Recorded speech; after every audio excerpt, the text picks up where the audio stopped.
What's going on, guys? Welcome back into the Fantasy Slant, which is powered by Pro Football Focus. I am your usual host, Mike Tagliere, and alongside of me, I have my usual co-hosts, Brandon Marianne Lee, Daniel Kelley, and Nathan Jahnke of PFF. We are all here today to discuss the waiver wire for Week 10 in your league.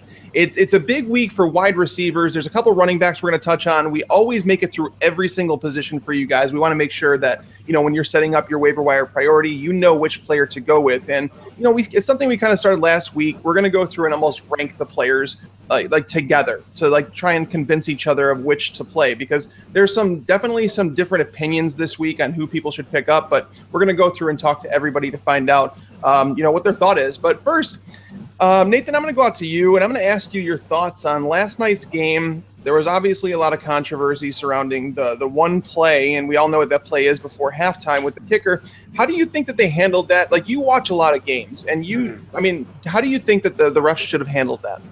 It was definitely messy. I do think it was a penalty. I'm up and down on if it was roughing the kicker, since I'm not sure what else Sherman should have done in that situation. If he thinks the play is running, he's going to go after the ball. But the refs could have been a little bit faster in figuring out everything that should have happened. But I think everything that was supposed to happen probably did happen. But it was definitely a fun game to watch. A lot of great passes being thrown in the game. Yeah, no, definitely. And that's the thing is, I know a lot of people said that Sherman did it intentionally hurt the kicker. If you kind of watch it in slow motion, you kind of see his hand go on the ball. And what he said is that they're calling offsides. It's his job to get his hand on the ball, because then the play is dead. So, it looked bad, but when I watched it in slow motion, it didn't seem as bad, if that makes sense. I wanted to ask your opinion before we got started, because like I said, I know you watch a lot of games. And I just want to get your take. But let's get right into the players. It seems like we always run out of time towards the end of the show, so I want to make sure we start on the right foot. Let's talk about Colin Kaepernick, okay? Now, we are usually talking about streaming options, and we're going to do that at the quarterback position. But, Brandon, let's get your take on Colin Kaepernick. Is he somebody that we should be picking up, for weeks to come? Or is he just a streaming option in 12-team leagues? Or, you know what I mean? Like, in a regular 12-team league, is he somebody that people should own, or is he someone that you should spot start in a good matchup like he had last week against the Saints? Maybe. He had 330 total passing yards in 2 games, and then he had 398 against the Saints. This week he goes up at Arizona, am I looking at the right one? Yes, at Arizona, and then it's New England. So I don't like either of those. So it's going to be at least 3 weeks before you could even consider him again. After that, it's going to be at Miami, then at Chicago.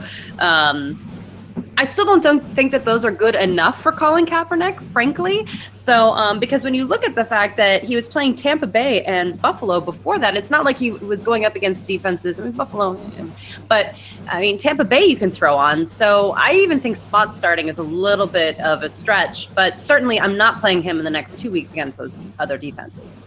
Well, one of my favorite stats that I came across this week when I kind of try and dissect all the numbers, and Colin Kaepernick, yeah, he threw for 398 yards, but while I was watching the game, a lot of those yards seemed to come after the catch. Like a lot of the guys like Juwan Harris, Vance McDonald, they made these plays after the catch, and I wanted to know how many of the yards came through the air for Colin Kaepernick and how many came after the catch. It's funny because 129 yards was all he threw through the air. So 32% of his yards came through the air. The other, 68% came after the catch. That's the second lowest rate in the NFL for Week 9. So it wasn't really all Kaepernick. He didn't run really as much as I think we all thought he would have. It was just a different game, but I'm with Brandon here. I don't think he's much. I wouldn't be running to pick him up off the waiver wire.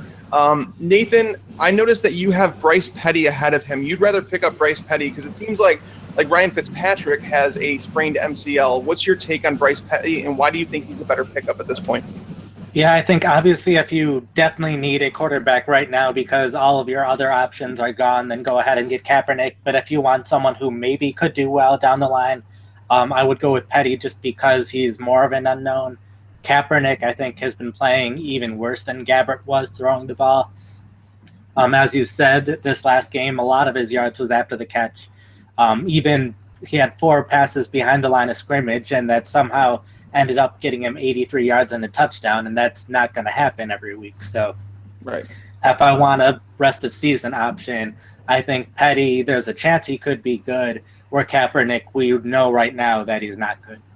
Gotcha. It's funny to say that. We just know that he's not good. No, I just hit my funny bone. It's sad. It's sad but true. But that's the stuff we look at in fantasy football. That's how desperate we've come with our streaming options. But this is the portion of the show where I'm going to go, and we're going to go straight into the streaming options, because a lot of people, what they're doing nowadays is they're not drafting a quarterback necessarily high. They're taking a quarterback late and they're streaming the options, and it's worked out the last year and a half. And it seems like this week there's a lot of good options. As a matter of fact, all of us have a different option as to who the number one streaming quarterback is this week. But we're going to start with Daniel. Daniel, I want you to explain why you have Jay Cutler as your number one streamer this week. Honestly, it's process of elimination. The main candidates we have on our list here are Joe Flacco, who admittedly is facing the Browns, and anybody can succeed against the Browns. But Flacco has, 6 passing touchdowns on the year? 5. If you're taking him, you're hoping that he exceeds everything he's done for a half a season now, which that's betting against the history. Cody Kessler, who he's done all right. Alex Smith, who is coming back from injury and is probably going to be without his top wide receiver. Case Keenum, who continues to be Case Keenum. And Jay Cutler, who at the very least has Alshon Jeffrey, has a running game, has Zach Miller at tight end. I like his options. I like his matchup. I don't like Jay Cutler, but when put against the other options here, he's far and away my favorite. Yeah, I mean, Jay against Tampa Bay, I don't think the issue for me is Jay. I mean, Cutler has been really inconsistent throughout his career. This is a road game. The Bears are going to struggle to get anything going on against Tampa Bay's stiff front. Gerald McCoy, with him missing time earlier, it changed their run defense completely. They weren't a very good run defense, but with him back in the fold, they stopped the run. They have a very funnel secondary. Vernon Hargreaves and Brent Grimes aren't the best duo in the league. So I understand the thought process on Jay Cutler. Nathan, let's get the thoughts on your number one quarterback. You have Case Keenum here at the Jets, and I think this one's going to be a tough sell, but I think if anybody can do it, it's you.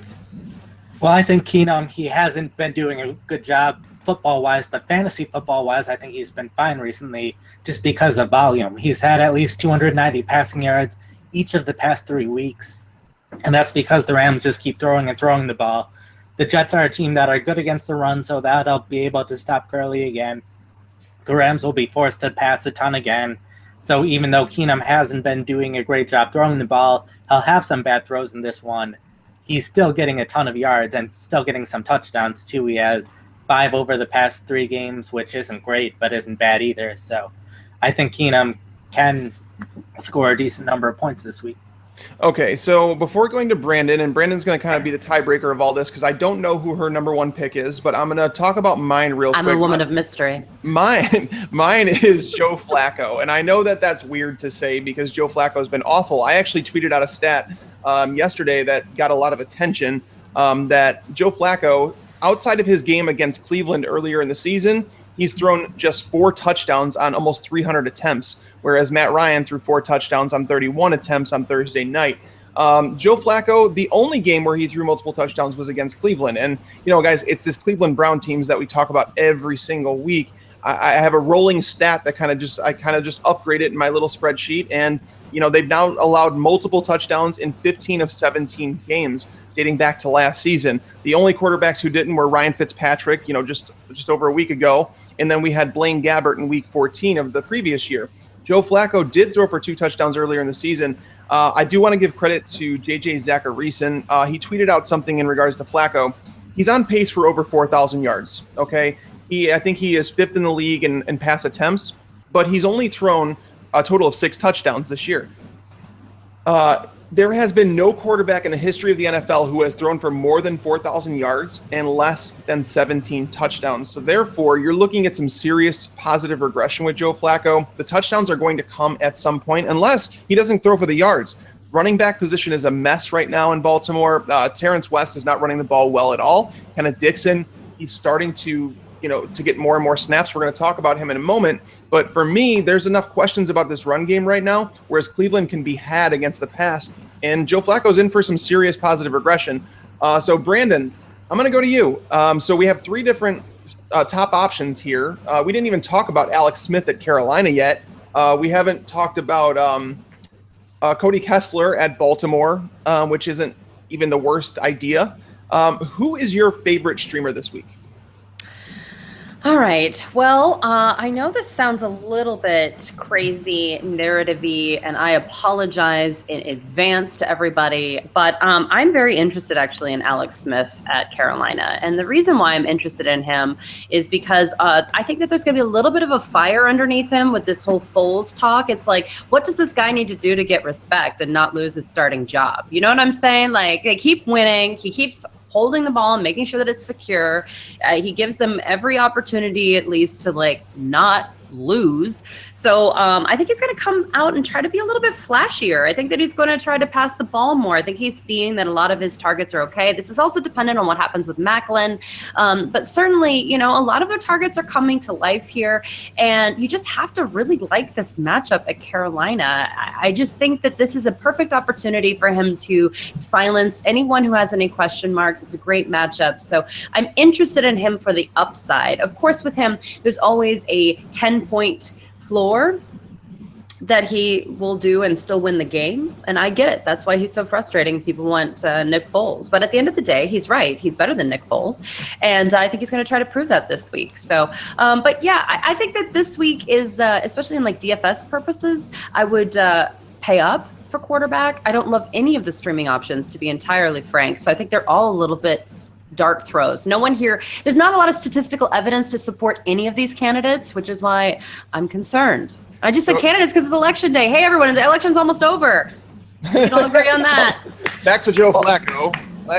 Are people really suggesting Foles should start over Smith? Is that a thing?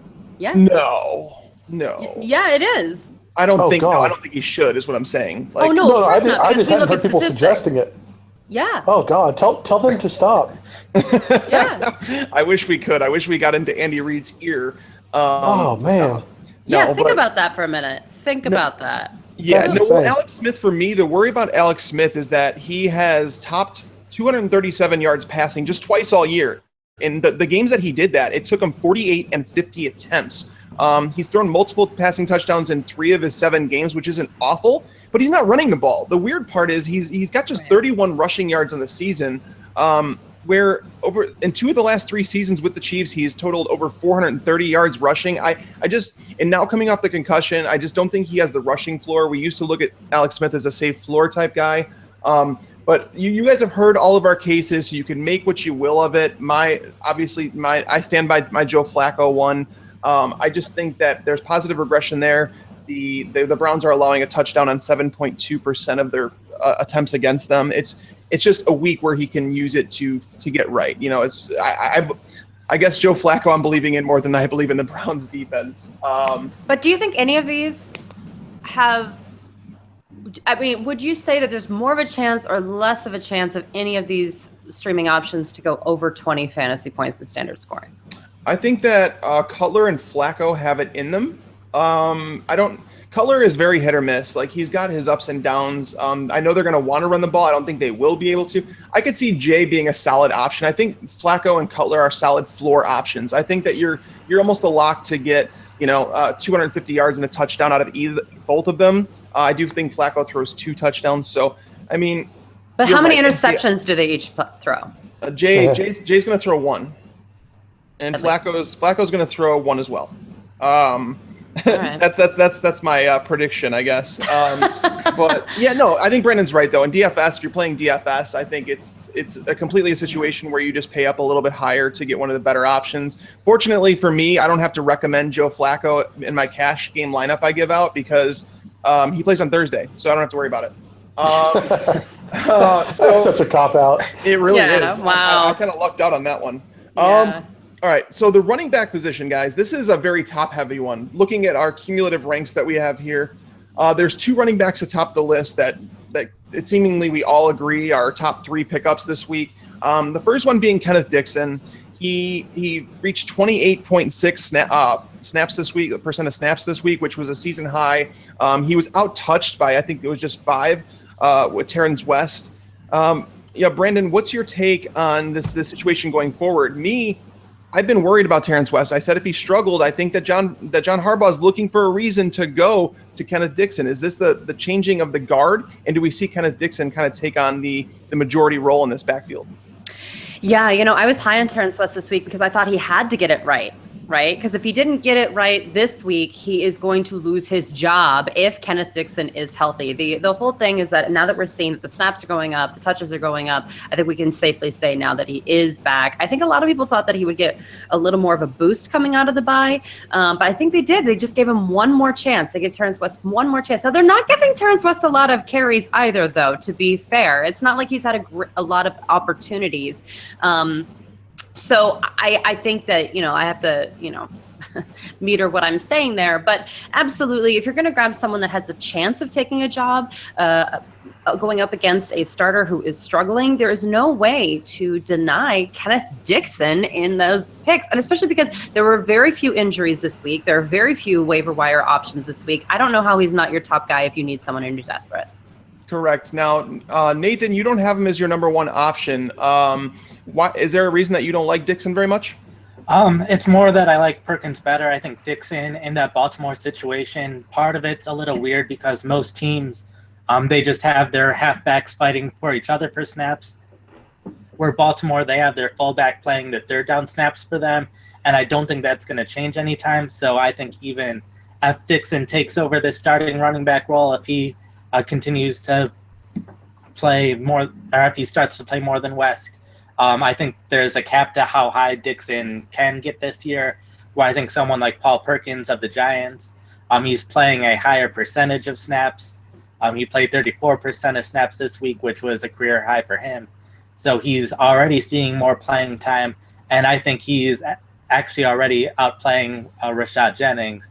So I think someone like Perkins is more likely to take over their team's starting running back role and see more opportunities for snaps going forward. I like what you're saying about Perkins, and the thing with me on Perkins, the reason that I don't love him is because Ben McAdoo seems very content running 3 running backs a game out there. I know that Perkins got a lot of the snaps and Bobby Rainey is essentially nothing right now, but I think he's content with that, whereas Harbaugh, I think, he's looking for a workhorse. I think he wants someone to win that job. I just don't think they've done it. If you look at Terrence West, since his 2 big games that he had against Oakland and Washington, he's totaled just 127 yards on 46 carries since that time, which is 2.76 yards per carry. He's also broken just 4 tackles in that span. Kenneth Dixon broke 3 tackles on his 9 carries in week 9. So I think that's why we're all semi-high on West. I do believe that he's like a lottery ticket, a guy that you can grab and say, if he wins that starting job, you may have found yourself an RB2 going forward. Daniel, I'm going to go to you on the I guess everybody, between all of our scores, we all have him at number 2, and it's James Starks. Why do you feel that James Starks, explain why you think James Starks is a good pickup this week? They don't seem to really want Ty Montgomery to carry the ball as much as from the outside, it looks like he can. He had 53 yards and 7 carries last week, and everyone was saying, well, give him more carries. But they don't seem to want to do that. Starks is due back. Last I heard, I think it's going to be next week, probably not this week. And when he gets back, he's going to have Don Jackson to fight off for the role. He's going to be the lead running back in what is supposed to be an amazing offense, and that has value, even if he personally is not that good. Brandon, what do you feel on James Starks? Well, the reason why he's number 2 for me is that he is someone that I pick up if I am in a good situation with my team and I don't need to play someone right away to see what happens with him. Because I don't think actually a lot of people are going to put a lot of fab money down on Starks either. So this would maybe be more of a waiver order thing, or just someone that you kind of look for to see what happens. Again, he's probably going to miss another week. I just think that he's a good one to target and someone to talk about because it actually is a better circumstance for you picking him up and it affecting you in the smallest amount or the smallest possible way. So I would also like to say that I wanted to just say one thing about Paul Perkins. My only issue with Paul Perkins is that Rashad Jennings right now is the highest rated pass blocker according to Pro Football Focus. And they keep bringing him in on those passing plays. And Ben McAdoo wants to pass. They have great receivers and they're going to continue moving the ball that way. Paul Perkins, not so much, which again is always a problem with rookie running backs. Save Ezekiel Elliott. He has definitely saved himself this season with his pass blocking. Although he started off rough, if we remember that, but the guy's getting so much usage, who cares? At a certain point, you get it. But the point is that Paul Perkins is not even close to as good at pass blocking as Rashad Jennings. So it just takes him off the field a little bit more for me. And that's what I keep seeing is that they'll put Peyton Barber in for, the running down, but then they'll bring in Rashad Jennings when they clearly want to pass. So I don't know when they're going to stop doing that. I think Paul Perkins is going to have to get a lot better. So to me, though, these are the top three. Yeah. Again, a slow week, right? It really is. At the running back position, it's rough. I'm actually the opposite, though, of what you said, Brandon, though. For me, James Starks is like a guy, like if you're desperate for like a flex option, like someone to stick in there for a bye week, or you've suffered so many injuries and you're just looking for someone to get you, 7 to 10 points in a PPR league every week, I think James Starks is that guy. Where if you're set at the position and you're going to look for a bench stash, I think I'd much rather play like an upside guy, like a Perkins, like a kind of Dixon, obviously. But I think Starks hasn't even gotten up to 7 points yet this whole season. Right, but and part of that has to do with the snap count. He hadn't been getting the snaps, and they're starting to ramp that up. I think they want to get him on the field because I think that at some point they have to say, Rashad Jennings, you're washed up and you're not very good anymore. Yes, he's doing good in pass blocking, which means he's not going to fully leave the field. But Bobby Rainey, what does he really offer you? I think Paul Perkins, I think they want to see what they have in Perkins. But Brandon, I want to talk to you about your number 3 option you have down, and that's Peyton Barber. You have him right ahead of Paul Perkins. What's your take on Peyton Barber? Like, do you think that Doug Martin's not coming back? Is this more of like Doug Martin's hamstring can bother him the rest of the year? Maybe he never gets right, and this is more of like a handcuff situation. Yeah, that's exactly what it is for me. I think that, hamstrings are the worst. And he's missed so many games due to this hamstring. He hasn't played since week 2. I think that people forget Doug Martin's been out that long. We're going into week 10, everybody. Week 10. And now Antoine Smith's out for the season. Jaquiz Rogers, we're not quite sure what's going on with his injury. I just think that they're, obviously Charles Sims is still on IR. I think that this is a security blanket that's definitely worth stashing, especially for those of us that are in really deep leagues or with really deep benches. I just think that it's completely worth it. I don't know why you wouldn't put him on there. I am concerned about Doug Martin coming back. I'm concerned about him staying on the field. So, yeah, that's exactly why I'm at 3. Gotcha. Now, I want all of us to talk about this next player because there seems to be extreme differences of opinion across, Twitterverse, the fantasy land on Capri Bibbs. He had a big play towards the end of the game on Sunday, but it wasn't anything that, it was a great play. I'm not going to take it away from him. It was in garbage time. And now Gary Kubiak is coming out and saying that he's earned, snaps will go in his favor going forward. So I noticed our own Jeff Ratcliffe getting into kind of a back and forth on Twitter about this, saying that a lot of people have taken it as he's going to eat into Devontae Booker snaps and it might outsnap him in favor of Bibbs, whereas Jeff was saying, no, this just means his snaps are going to move in favor, where he only played 8 snaps last week. He might play, 12 to 15 this week. I want to know where everybody's at on this. So, Daniel, let's start with you. Tell me what you think about Bibbs and why he is or is not a good pickup. It was fun watching that Ratcliffe thing, and I totally agree with Jeff. I think Bibbs is going to see more usage, but they're not going to go straight to him right now. It's still Booker's role. I think if you have room and don't get the guys we've already talked about, Bibbs is worth an ad just to see. I have him in one league where the waiver wire is pretty dry and he was out there, but I'm not expecting anything. I think it's going to be mainly Booker's job, and let's hope and pray Trevor Siemian can remember how to quarterback. There's not going to be a big running game there the rest of the way. No, It's definitely something to monitor. I think Gary Kubiak likes having 2 running backs. We saw that all last year with Hillman and C.J. Anderson. A lot of people were saying, Booker, he earned snaps going forward. C.J. Anderson was still the workhorse. I'm on Jeff's side too. Nathan, where are you at in this whole Bibb situation? I think we're all on the same page here. I think him seeing more playing time can just mean going from having 3 touches per game to having 5 touches per game. It's a situation where Booker didn't have a great game this past week, but he had several good games coming into the last game, so I don't think Booker is playing poorly enough to warrant him losing playing time. So I think it would take both Booker playing poorly and Bibbs having more than just one really good play in order for Bibbs to really start to be fantasy relevant. So if you're in a deep enough league and these other guys are already taken, go for it. But if you're in a smaller league or some of these other guys are available, then just monitor the situation for now. And Brandon, I know that you follow the Broncos quite a bit. What's your take on Bibbs? I think they have too many problems to focus on incorporating another running back. I literally think that coaching wise, I don't think they have time for this. I think that he's going to, go from 8 to maybe at the most 20 snaps. He's not going to go from 8 to 45, which was the amount of snaps that Devontae Booker played in. It's not going to happen. They need to focus on other major issues on the offensive side of the ball, mostly stemming from Trevor Siemian's play. But certainly, I just don't think that this is the focus of the team. And, the big problem with last week's game, again, is that they're not built to come back from behind regardless. So that just is the fact that they had 2 cornerbacks out that killed them. They knew that. I actually said that once I realized that they were going to be out, I changed a lot of my rankings. I did all these things for Oakland. I moved everybody up. I said, wow.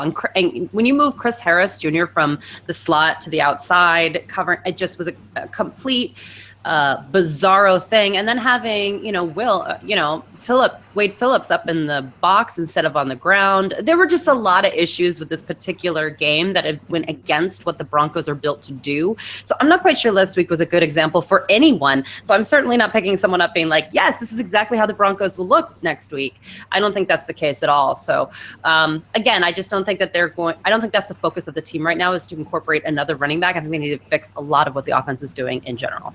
Yeah, no, I definitely agree with you there. And that's the thing is, the only concern is that Devontae Booker hasn't played well. He hasn't played well at all the last couple of weeks. I know he's good as a receiver, and that might be what Devontae Booker is as a player. I don't know. I don't think we've seen enough of a sample size to say Capri Bibbs is going to steal the job. I don't think right now. I think this might be like an 80-20, 70-30 at worst going forward until Booker. If Booker keeps struggling, of course Bibbs is going to have a shot. But I think it's a dart throw at best. I don't think that Bibbs is a necessary pickup. And I think we're all in agreement that Juwan Harris doesn't need to be picked up. I don't think he's like a huge name because while he had a solid game, remember it was against the Saints. It was with Carlos Hyde out. Mike Davis has been struggling. Sean Drone, he's buried it wherever he is. But Juwan Harris, he's just a handcuff to Carlos Hyde at this point. But I want to know. However, another person to hold on to though, right? Just in case. Well, this is the point in the year where handcuffs are actually a thing. If you have a high quality handcuff that you know is going to get 20 touches a game if the starter goes down, this is a time to grab those guys. So he's purely a handcuff. I just don't think that you want to rely on him for points right now. The one player that everybody else is the lowest on, but I'm not, is Dwayne Washington. Brandon, I'm going to ask you just go through this with me. Because Detroit has a decent offense. They're typically a pretty high-scoring offense. They're one of I'd say the top half offenses in the league. Theo Riddick is not necessarily great at running the ball. He's more of like the Ty Montgomery of their offense. He's catching a lot of passes. But Dwayne Washington, he played all the other snaps this week. Zach Zenner didn't play a single snap. Justin Forsett, he's back. I don't know if he's even on the team anymore. I don't know why people aren't grabbing Dwayne Washington as a potential flex play every single week going forward. Now that he's healthy, they're going to have their bye week this week. I just think that it's rare to find a running back who's going to be guaranteed 10 to 15 touches a week. And he's not guaranteed that, though. He's never played over 25 snaps in a game. I just right now I have our signature stats up. It's for 25% or more of the snaps. He's not even on the list. Well, right. A lot of that has to do. He didn't play at the beginning of the year because they had Amir Abdullah, they had Theo Riddick, and then it was going to be his shot, and then he got hurt. Then he missed a couple weeks. Zach Zenner got the workload, and Zach Zenner scored a touchdown. He's going to get all the goal line work is what I'm saying in this offense. So I think that you could definitely do worse. Like for me, if you're looking for a add now, you need a player because the running back position, it's very thin. If you're in need of a flex, starting in week 10 or week 11 because they're on their bye this week, I think you can do a lot worse than Dwayne Washington. Can you? Daniel and Nathan, what do you guys say? Am I crazy? Should they just leave him where he's at? You're insane. Okay. He's shown nothing so far. I'm not saying there's not talent there. He has a chance, but he's had 10 carries twice. He has 28 carries for 102 yards over his entire career. He has 1 touchdown, and that was back in week 1. There's nothing here. It's Theo Riddick, and it's blah after that. Nathan? Yeah, it's Theo Riddick's job. Theo Riddick's been running better than Washington so far this year, as well as being one of the better pass or receiving running backs in the league. So I think Riddick's going to continue to see the majority of carries. If Detroit's in a game where they're clearly winning, then Washington will see some carries late in the game to get his stats up. But any game where it's close or Detroit's losing, I don't see Washington getting enough touches to be relevant. Which is 90% of the time. Well, Mike loses again. And with that, let's get a word from our sponsors. All right, guys. Now that we've determined that I am horrible, and I like to grab Zach Zenner and we Dwayne still Washington. love you.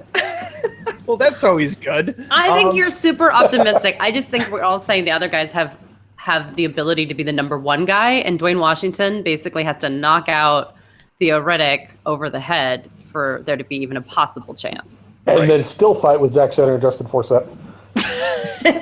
He's got some fights ahead. That's all we're saying. Oh, well, Zach Zenner didn't play any snaps last week. That's why I'm slowly. I'm telling you guys are all going to love me when you pick him up and you're just like, okay, I'll put him in there as a stash. See what Mike thinks, and it's going to happen. Maybe not. But let's talk about a player. Let's talk about a player I think we can all agree on. All of us have him as a top 4 pickup, and that's Rishard Matthews. Rishard Matthews went from playing 40 to 55% of the snaps over the first 6 weeks, and he's now played 89% of the snaps over the last 2 weeks. He's a full-time player now. Tajay Sharp did not live up to what he was supposed to be. The crazy part for me with Rishard Matthews, he's catching almost 70% of his passes, despite having an average depth of target of 14 yards down the field. He's seen 21 targets over his last 3 weeks. He's turned them into 138 yards, 3 touchdowns. The most fascinating stat that I have on Rishard Matthews, and I'm sure you guys are going to be entertained by this one. Since the start of week 4, Rishard Matthews is the number 10 wide receiver in standard leagues and the number 13 in PPR leagues. So, Nathan, let's start with you. Do you agree with my kind of infatuation with Rishard Matthews? I think we can all agree on him. Yeah, I think he's the number 1 wide receiver in Tennessee, and anyone who's a number 1 wide receiver on any team definitely has some value. I think he's definitely interesting since he's been seeing the end zone a lot recently. I think 5 touchdowns over his last 5 games. So that's huge. The only thing that I'd be concerned about with him is now that he is clearly the number 1 wide receiver in Tennessee, if opposing defenses start paying more attention to him and start putting more of their top coverage against him. And I'm also concerned just because hasn't seen more than 85 yards in the game yet this year. But if you're the number 1 receiver and you're scoring touchdowns, that definitely has value.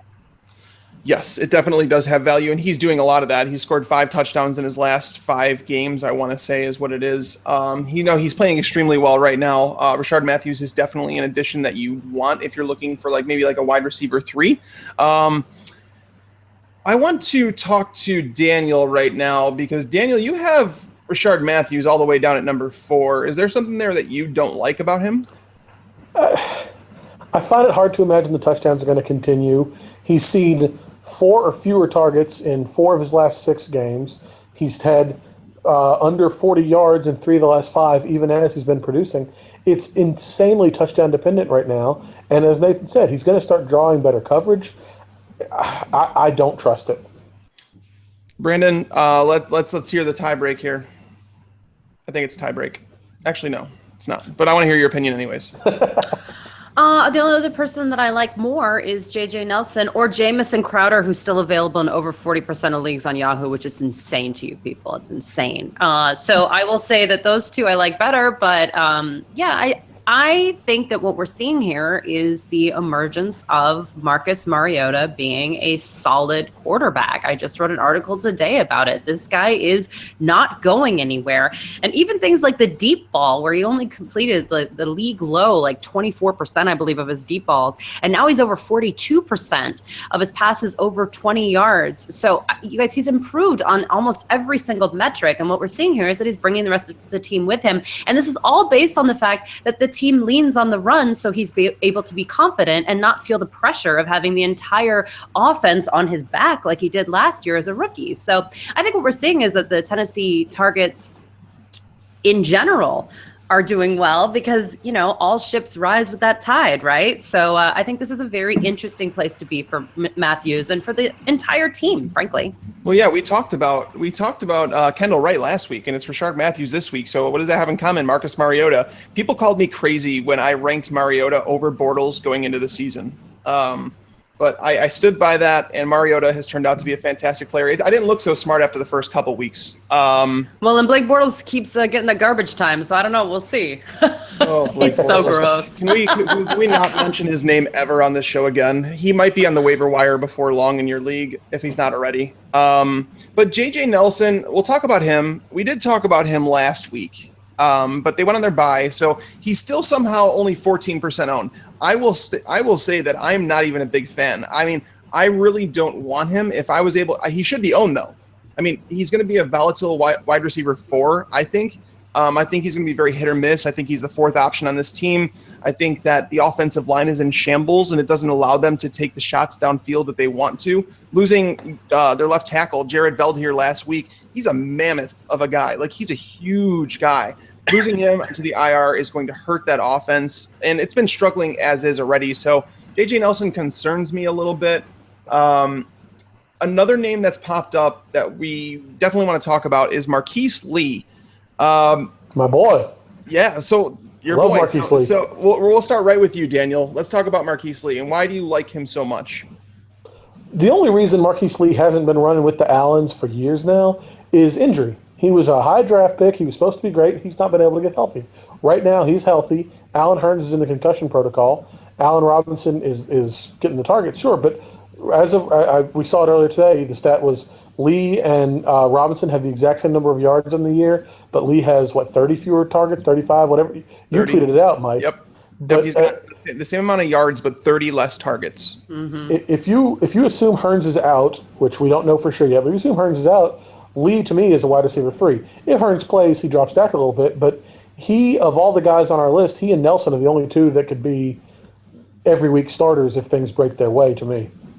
Nathan, what's your take on Marquise Lee? Is he one of your favorites to pick up? I know I mentioned a couple weeks ago that he's been doing well and liked him then, but he's seen fewer targets since then, fewer catches. I do think if you just need someone that has a little bit of upside, I think you could go Lee. But I guess my biggest concern with him is he hasn't scored a touchdown all year, so he's not really that end zone threat. So I think if you really need someone who could potentially do well in that garbage time, go with Lee. But I also would be concerned that he might only see 50 yards and no touchdown for most of the rest of the season, each game. Yeah, that's my worry with him. He's got 442 receiving yards. He still has yet to score a touchdown. So, that touchdown's likely going to come before long. He's playing over 80% of the snaps now with Allen Hurns potentially. He was concussed and he was dealing with an ankle injury. So it's possible that Allen Hurns might just be out for this week. Let's talk about another player who is behind someone on a depth chart, and that's Chris Conley. Chris Conley, coming into the year, I really didn't think that there would be 2 Chiefs wide receivers that would be, dependent in fantasy. It turns out that Jeremy Maclin's not. He's not either. There hasn't really been one receiver outside of Tyreek Hill who's been, I guess, dependent for the Chiefs. But Chris Conley is now going to, he's going to be playing every snap. He's probably going to be the number 1 perimeter wide receiver for this team. Brandon, how do you feel about Chris Conley now that Jeremy Maclin looks like he's going to miss a couple weeks? I think that, again, this goes back to my Alex Smith feelings on this week. If Alex Smith does throw it around a little bit, okay, I'm okay with Chris Conley. But I'm going to say, just quite frankly, that, none of them have really become wide receivers that you can trust. And I had a lot of high expectations going into the season for Jeremy Maclin based on his historical stats. They were all positive, a lot of 1,000-yard, double-digit kind of potential seasons or seasons that he actually did that. So I was looking for those kind of numbers. It just has not happened. Last week, let's just be honest here, he caught 3 passes for 28 yards with Nick Foles trying to throw the ball around a little bit against Jacksonville. Yeah, It's hard to get too excited about him. I just feel like if anyone's going to catch passes in this offense, it's going to be Travis Kelce or it's going to be one of the running backs. But it is definitely a roll the dice scenario when it comes to their wide receivers. For all you know, it could be Albert Wilson who got the touchdown this week. I mean, it's ridiculous what they're doing there. Every single week it's someone different. So that's my only hesitation with him. But I love his talent. Yeah, no, I agree. I just don't think you could trust any wide receiver on a consistent basis out of Kansas City. Tyreek Hill's going to have some regression in the touchdown department. One name that we talked about last week, I don't want to spend any time on this week because, like I said, we did talk about him last week, and that's Chris Hogan.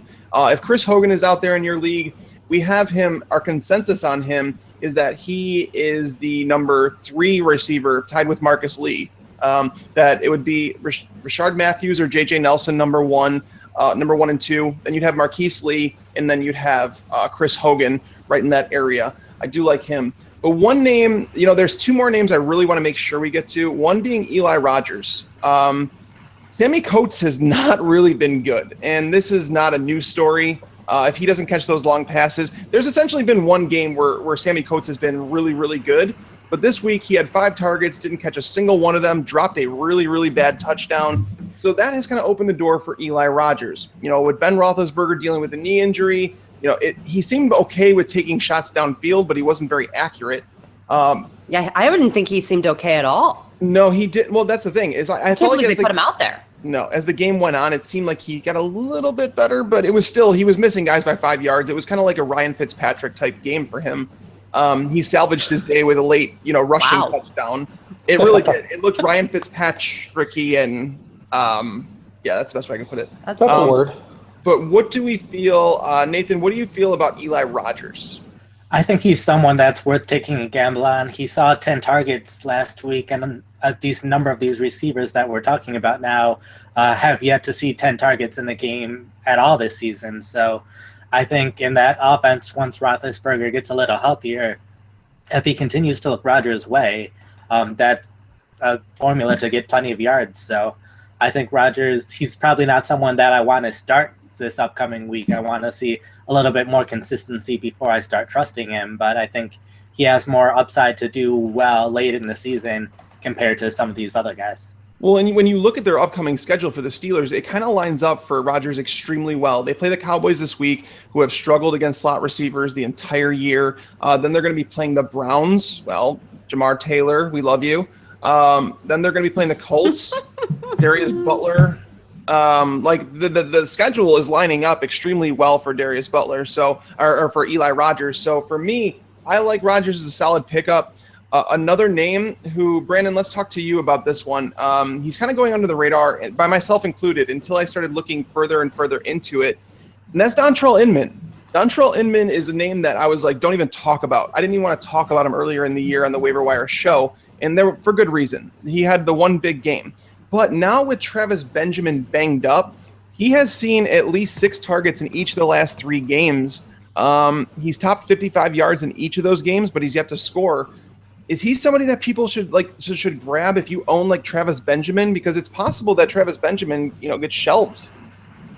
Yeah, I'm worried about Travis Benjamin. And Tyrell Williams keeps showing up on the injury report too. And then there's Hunter Henry who was out. They got some problems there with targets. And I've been concerned about this offense. Now, I was wrongly concerned this week. For whatever reason, San Diego and Tennessee decided to become a shootout and be the complete opposite of what anyone thought could possibly happen with those 2 offenses. But they just decided they were going to be the game of the week. So, I mean, hey, maybe that continues to be the case. Certainly, if you're looking for touchdown upside, Dontrell Inman does not seem to be your guy. He's had 1 for the season. That's not exactly great for your standard setting people. But if you're in a PPR league, they're going to have to start leaning on him a little bit. They're having a difficult time keeping their players healthy, to say the least, this year. And Melvin Gordon is obviously the star of this team. But Dontrell Inman is kind of those sneaky, especially for those of us that need to play like 5 or 6 wide receivers a week. He's the perfect plug and play because you'll get points every week. Sometimes we're plugging in people like Sammy Coates who could get 0. Yeah. So you know where you are in your league and what you need, and Dontrell Inman might be exactly it. I like it. And that's what I'm saying. I wanted to close it on the wide receivers on the note of Dontrell Inman, because he's someone that even myself, I've been guilty of overlooking him. And with all the injuries that have taken place, it's really remarkable what the Chargers have done with all the injuries that have taken place on their team. Wow. It's like, seriously, if you're on the Chargers, watch out. Like, don't cross the street. But I don't think we need to talk about Adam Humphries at all. I mean, it is what it is. He's just like a very, very low end, like plug and play if you need somebody in a good matchup. But I want to move on to the tight ends. Worth noting on Humphries that Russell Shepard was a healthy scratch last week, so they're definitely leaning on Humphries more than Shepard. Was he a healthy scratch? I thought he was hurt. Yeah, I thought he was hurt. Okay. It's possible He was on the injury list all week. Yeah. Okay, maybe I'm wrong. I was wrong. Well, Russell Shepard. I'm standing up for Brandon here because Russell Shepard is like one of her favorites. She loves that guy. Okay, that's right. I thought I'd seen he was a healthy scratch. It's possible I was wrong. He's fantastic on special teams. I highly doubt that he'd be a healthy scratch. I mean, that's kind of his specialty, right? Yeah. So I mean, but that's what I'm saying. Adam Humphries is not somebody I would get particularly excited about.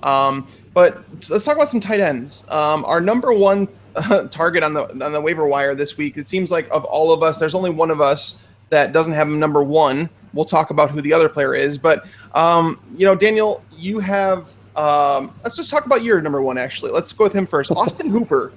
Austin Hooper played extremely well on Thursday night. I thought he would. I had him ranked as a top 12 tight end.